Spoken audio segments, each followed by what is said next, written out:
It's Wobbuffet's shiny is purple. So I saw that, and I didn't even look at. I literally saw Quagsire's blue, and then the other one's purple, and I'm like, oh, that's Wobbuffet.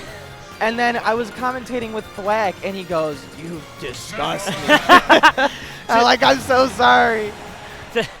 To be fair, I would have called him, "Oh, look at the weird purple face emoji." Like, so you could be worse. That's true. I'm one step ahead. But anyway, we got TM4, Ness man going up against Solarman. So okay, I was just making sure I wasn't like accidentally butchering like Solarman. Solarman, my bad. Oh yeah, it's a robot master from Mega Man 10. Okay, yeah, this all makes sense. See, I know about Pokemon. I don't know anything about Mega Man, so you go ahead and take up that. Okay, well, that's all I know. Do you know what TM4 is? That's. Oh, dude, you're gonna make. I guarantee I'll think about it after this set, and I'll be able to get it. But for right now, going into this matchup, Mega Man versus Ness is a weird one. Honestly, any game that has Mega Man in it is a weird one. Have you ever tried playing this character, dude? Because yeah. I can't play this character. Oh, I can't, and it bummed me out because I really love the Mega Man franchise. And it's not intuitive, even though I know like the character has great tools. It's just a little bit harder to wrap your head around, like just the way jab, forward tilt, and neutral air interact, right? Yeah. But it's one of the things that I think TM4 is going to be able to have is I think like the side magnet threat makes it so that like Solarman can get away with relying on pellets to control the mid range because Ness can pull that out so fast, and it even stalls his momentum too, so it makes him even harder to hit. And like look at that, he gets little fun shine combos off of it as well. Yeah, you can cancel a lot of stuff with it. You can ability to move across the stage using it. Really powerful, and sometimes you're just going to use it and accidentally cancel out Mega Man's neutral option by complete accident. Solarman looking to close out the stock. Oh, he had the idea. The moment he saw the jump backwards, he's like, oh, he's going to look for that air dodge snap. But the hard knuckle not lining up to take out TM4. And TM4 still having a hard time, though, ultimately getting away from the corner. Solarman keeps finding the slightest caps, even if he isn't finding the kill. That Flame Sword finally being able to take out TM's first stock. Now that was interesting. Just no PK Fire coming out. he ran out of juice. He's got to restock. I want to point out those pellet timings because each of those pellets hit just the frames before Side Magnet came online. And that's like, TM4 must be really tilted by that. It's like, I knew you were going to do it. Like, I was starting to answer. Can you imagine a mechanic put in Smash where, like, say you're Mario and you're using your Fireball, Mario just can't Fireball anymore. Like, every once in a while, your juice or whatever just doesn't exist anymore. Bring back tripping. Attack tripping, yeah. Off stage, this is where Ness can really start to shine. That yo-yo being able to just completely gimp Solarman. Yeah, I think Solarman was expecting the need to tech there with the air dodge.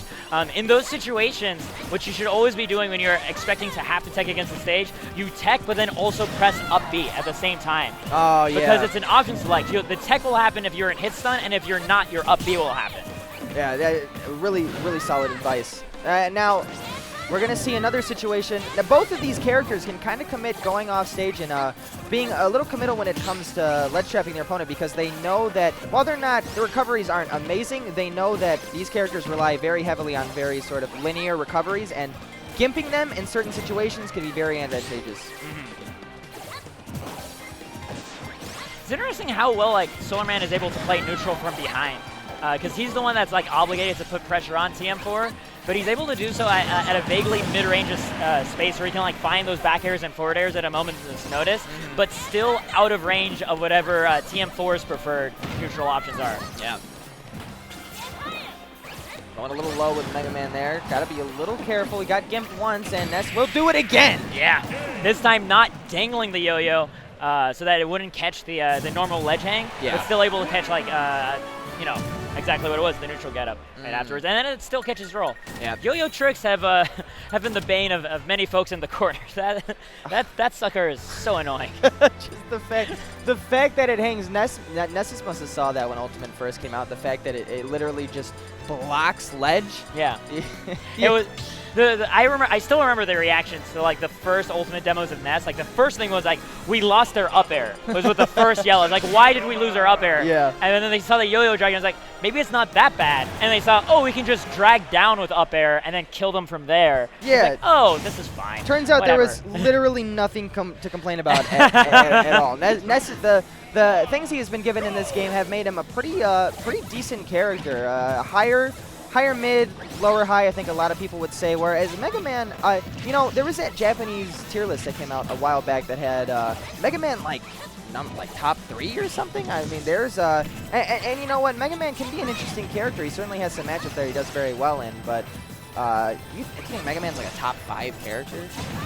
Seeing top 5, I don't know about that, but like having seen like Yeti's Mega Man, like I know that this character can put in really, really great work. Very true. Opting for not just FD, Wily Castle FD, you want that franchise power up. I fully understand. Oh yeah, home stage advantage for sure. Not having any plats in the way, it's going to allow Solarman to get grounded and just be able to hopefully stop any sort of commitment TM4 has to actually getting in on Mega Man in this matchup. I think it's also Solarman playing to his strength in the neutral, right? Where he's able to exert so much more lateral control than Ness can, and this just forces TM4 to deal with that in the neutral. But TM4 is finding his way around it, and more importantly, when TM4 finds a hit, he takes it so much further than Solarman. As annoying as these paper cuts are from the pellets, it is ultimately just 2%. So TM4, he doesn't win neutral as often, but he makes it count so much more.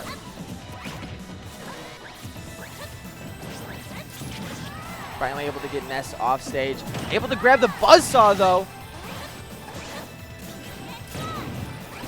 Catching the double jump too. If TM4 keeps this up, okay, yeah, forces at least a corner from Solarman. Ness, even though he doesn't have the platform to work with anymore, TM4's movement has still been very nice. Like being able to use that down beast to just sort of cancel some options and being able to move across the stage. He's doing it very well. Oh. Dude, the surprise PK, man. It's the screw you, I quit of like being edge guarded of like, you know what, I'm getting my 10% one way or another. And it's not even like a trade people would expect. Like, it's one thing if you're going to do 30 damage before you die. You basically just got kissed on the nose. And Mega Man's sitting there like, bro? Like, it's almost like an insult. It's like a taunt.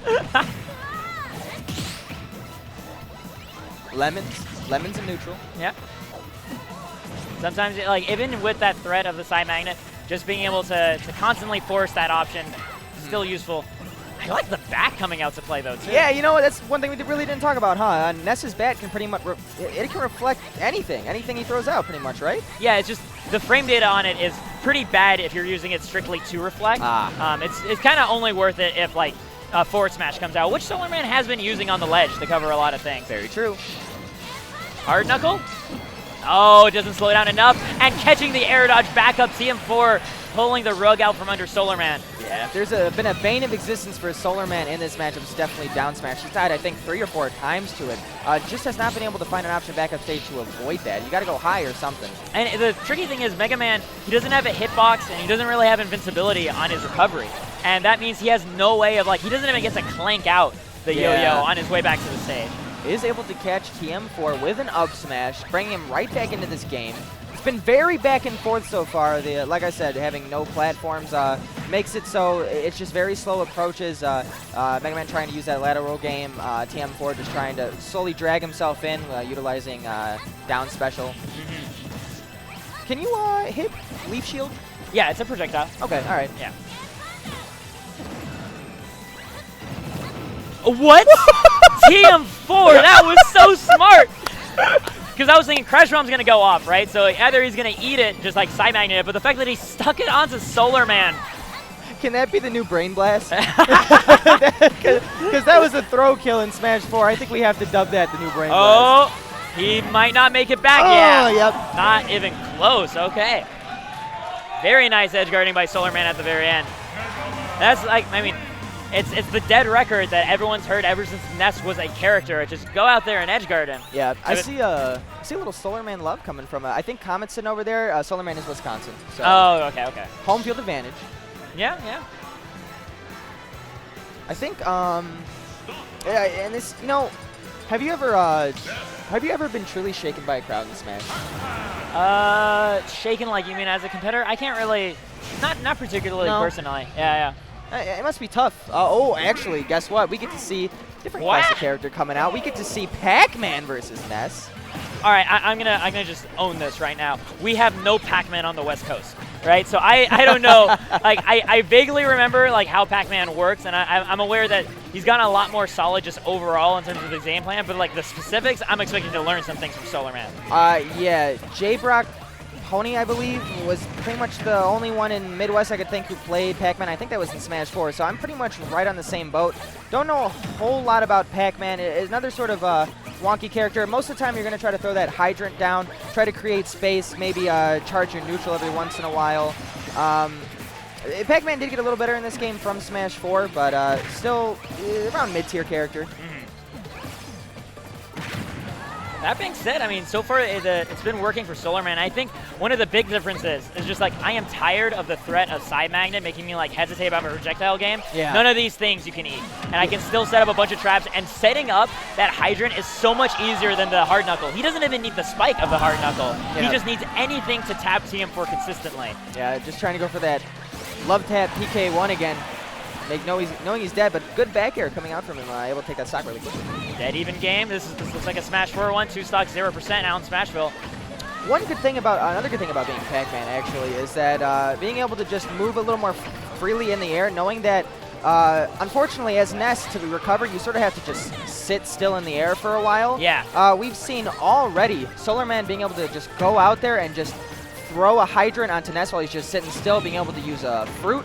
That's really hurt him so far in his recovery game. Yeah. Melon. Oh my god! The slowest setup. Melon.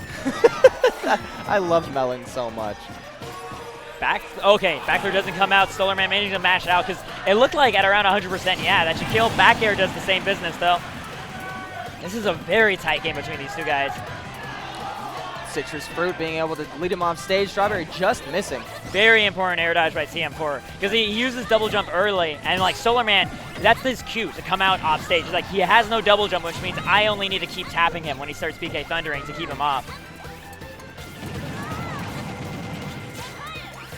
Duck under the PK fire.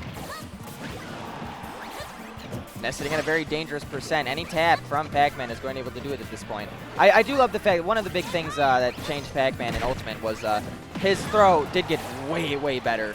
His grab? Yeah, it was so slow in Smash 4, it was basically unusable. I like that TM4, like in neutral, whenever like things have gone back to the mid range, he's actually been really patient with Solarman. Just like, all right, I know you have a whole bunch of crazy shenanigans, so I'm going to focus on watching what you're up to, as opposed to thinking too much about pressing my own buttons. And it's helped him avoid a lot more of these, gimmicks and such as time has gone on. There we go, though. PK Thunder, no, not going to kill. Never mind. Yeah, just thinking Smash 4. That was one of those. That was a fake out ending. That one of those ones that's not even close, where you just like send a complaint letter to Nintendo immediately. Oh my God! The hydrant killing at 10%. That is all he needed. My goodness. What? Power up your boy from Wisconsin. I went from thinking, okay, Solarman's on his